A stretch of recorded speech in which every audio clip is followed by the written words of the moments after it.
NASCAR ဆိုတာ National Association for Stock Car Auto Racing ဖြစ်ပါတယ်1948ခုနှစ်မှာ Bill France Sr. ကတည်ထောင်ခဲ့ပြီးအဲ့ဒီခေတ်တော့ကပြန်ကားသမားတွေဟာ production car တွေကို modify လုပ်ပြီးမြေတလန်းတွေမှာရှင်ပြန်ကြပါတယ်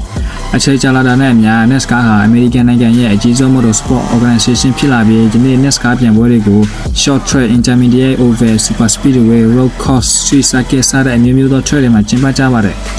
NASCAR ပြန်ပွဲတွေကို American နိုင်ငံအပြင် Canada, Mexico, Brazil နဲ့ဥရောပနိုင်ငံတွေမှာလည်းကျင်းပကြပါတယ်။ NASCAR ဟာ series များစွာနဲ့ပေါင်းစပ်ထားတဲ့ racing အဖိုင်အတစ်ခုပါ။ NASCAR မှာ e-sport series တစ်ခုအပါအဝင်စုစုပေါင်း series 14ခုရှိပြီးဒီထဲမှာမှ Cup series ဟာအမြင့်ဆုံးဖြစ်ပါတယ်။ Cup series ဟာ1948ခုနှစ်ကတည်းကရှိခဲ့ပြီး NASCAR ရဲ့အကောင်းဆုံး driver အကြီးဆုံး team တွေနဲ့အမြင့်ဆုံး competition တွေအားလုံးဒီ Cup series မှာရှိပါတယ်။ Cup series season တစ်ခုမှာပြန်ပွဲပေါင်း36ပွဲရှိပြီးပြန်ပွဲနဲ့16ပွဲကိုအမှတ်ပေးစနစ်နဲ့ရှင်ပြန်ရပါတယ်။ကျန်တဲ့10ပွဲကိုတော့ playoff system ဖြစ်တဲ့ soft track စနစ်နဲ့ရှင်ပြန်ရပါတယ်။ဒီ playoff system 10ပွဲကိုအကောင်းဆုံး driver 16ယောက်ကသာဝင်ပြန်ခွင့်ရမှာဖြစ်ပြီး round တစ်ခုပြီးတိုင်းအမှတ်နည်းတဲ့ driver တွေထွက်ခွာရပါတယ်။ဒီလိုနဲ့နောက်ဆုံးကျန်တဲ့ driver 4ယောက်တည်းက1ယောက်သာ champion ဖြစ်ခွင့်ရမှာပါ။ပြန်ပွဲတိုင်းကိုတော့ပုံမှန်ပြန်ပွဲလိုပဲကား36စီးကနေအစီ40အထိရှင်ပြန်ရမှာဖြစ်ပြီးကျန်တဲ့ driver တွေ champion ဖြစ်ခွင့်မရပေမဲ့ trophy နဲ့ team ball နဲ့တွေတော့ရနိုင်ပါတယ်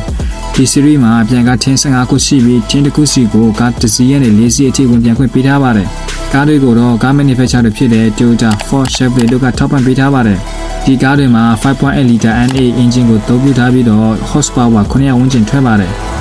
Gearbox ကိုတော့ 5-speed sequencer manual transmission ကိုအသုံးပြုထားပါတယ်။အပြင်ကနေကြည့်ရင် stock ကားတွေနဲ့တူပေမဲ့အတွင်ပိုင်းမှာကျတော့ stock ကားနဲ့မတူလောက်အောင်အကုန်လုံး modify ထားပြီး driver တွေ drive safety equipment အတွေ့အပြည့်တပ်ဆင်ထားပါတယ်။ headlight နဲ့ tail light မရှိသလို side mirror တွေလည်းမရှိပါ။ကားတကားတွေလည်းမရှိတာကြောင့် driver တွေဟာအမှန်ဖြုတ်ထားတဲ့ပြည်တင်ဘောက်ကနေသာအတက်အဆင်းလုပ်ရပါတယ်။နေ့ကျန်ကားလို့လူသိများတဲ့ Generation 7 ကားကိုတော့2020နှစ် NASCAR Cup Series ရတဲ့အစမှာမိတ်ဆက်ခဲ့ပါတယ်။မူလက2021မှာပွဲထွေးဖို့စီစဉ်ထားပေမဲ့ COVID-19 ကြောင့် NASCAR ဟာတနေ့ဆွေးဆိုင်ခဲ့ရပါတယ်။ဒီကားမှာအစီအမြင့်တင်မှုတွေလုပ်ထားပေမဲ့ hybrid နည်းပညာကိုတော့အသုံးမပြုသေးပါ။လူတော်များများက NASCAR ကိုကြည့်ပြီးဘဲဥပေါ်ဆန်ပတ်လန်းထဲမှာကားတွေဘဲပဲကွေ့ပြီးမောင်းနေကြတယ်လို့ထင်ကြပါတယ်။ဒါပေမဲ့ NASCAR ပြန်ကွင်းတွေမှာ oval လို့ခေါ်တဲ့ဘဲဥပေါ်ဆန်ပြန်ကွင်းတွေအပြင်ပညာအကွင်းတစ်ခုစလုံးပါတဲ့ပြန်ကွင်းတွေလည်းရှိပါတယ်။ Street Circuit လို့ခေါ်တဲ့မြို့လက်ကောင်မှာတာမကားလမ်းကိုရည်ပိတ်ဆို့ပြီးရှင်ပြန်ရတဲ့ပွဲတွေလည်းရှိပါတယ်။အကျော်ကြားဆုံး track ကတော့ Daytona 500ဖြစ်ပြီး NASCAR လောကမှာ Daytona 500ကိုအနိုင်ရတာဟာ Formula 1မှာ Monaco Grand Prix ကိုအနိုင်ရတာနဲ့တူညီတဲ့ဂုဏ်သိက္ခာရှိပါတယ်။ NASCAR ဟာတခြားကားပြန်ပွဲတွေလိုမဟုတ်ပဲ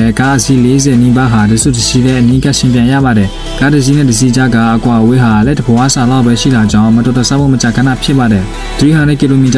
နှုန်းနဲ့မောင်းနေတဲ့အချိန်မှာ driver တယောက်ရဲ့အာရုံစူးစိုက်မှုဟာ10စက္ကန့်လောက်ရှုပ်လို့မရပါဘူး။အမားသေးလေးတစ်ခုကကားပေါ်များစွာပေါဝင်တဲ့မတော်တဆမှုကြီးကိုဖြစ်စေနိုင်ပါတယ်။အနိုင်ရဖို့တိုက်ပွဲဝင်ရာကနေစက္ကန့်ပိုင်းအတွင်းအကြအားလုံးပြီးဆုံးသွားနိုင်ပါတယ်။ NASCAR ပရိသတ်တွေကအဲ့ဒီလို accident မျိုးကို The Big One လို့ခေါ်ကြပါတယ်။ NASCAR ရဲ့အထူးခြားဆုံးနည်းမျိုးတွေထဲကတစ်ခုဟာ drifting ပဲဖြစ်ပါတယ်။ကားတစ်စီးမှာမြန်နှုန်းမြင့်နဲ့မောင်းနေတဲ့အခါလေးကိုတွန်းဖယ်ပြီးရှေ့ကိုသွားရပါတယ်။နောက်မှာရှိတဲ့ကားကတော့အဲ့ဒီလေးဟာနေတဲ့နေရာကိုအသုံးချပြီးလေတက်အားနဲ့နည်းနည်းပုံမြင့်သွားနိုင်ပါတယ်။ဒါကြောင့် NASCAR မှာပြန်ပွဲတွေကတော့ကြာကြီးလာပြီးပူပေါင်းတက်ကြပါတယ်။ဒါပေမဲ့နောက်ဆုံးလက်ရောက်လာတဲ့အခါမှာတော့မိတ်ဆွေဆိုတာမရှိတော့ပါဒူတိုင်းအနိုင်ရချင်ကြပါတယ်။ NASCAR မှာ final လက်ဟာအရေးကြီးဆုံးနဲ့အန်တီအများဆုံးဖြစ်ပြီးအရာအလုံးဟာပြန်ပွဲရလဒ်ကိုပြောင်းလဲပြနိုင်ပါတယ်။ final လက်မှာပြင်းထန်ရှင်ပြန်ရတာကြောင့်မကြာခဏ accident ဖြစ်တတ်ပါတယ်။ accident ဆလောက်မှာရှိနေတဲ့ driver ဟာရုတ်တရက်အနိုင်ရဖို့အခွင့်အရေးရသွားနိုင်တယ်လို့စီစိုးကဦးဆောင်နေတဲ့ driver ဟာလည်းစက္ကန့်ပိုင်းအတွင်းအရာအလုံးစိုးသွားနိုင်ပါတယ်။ဒါကြောင့် NASCAR မှာချစ်က flat မလွင့်မချင်းဘယ်သူအနိုင်ရမလဲဆိုတာဘယ်သူမှမသိနိုင်ပါဘူး။ NASCAR ကိုလူစိတ်ဝင်စားမှုအများဆုံးဖြစ်စေတဲ့အကြောင်းရင်းက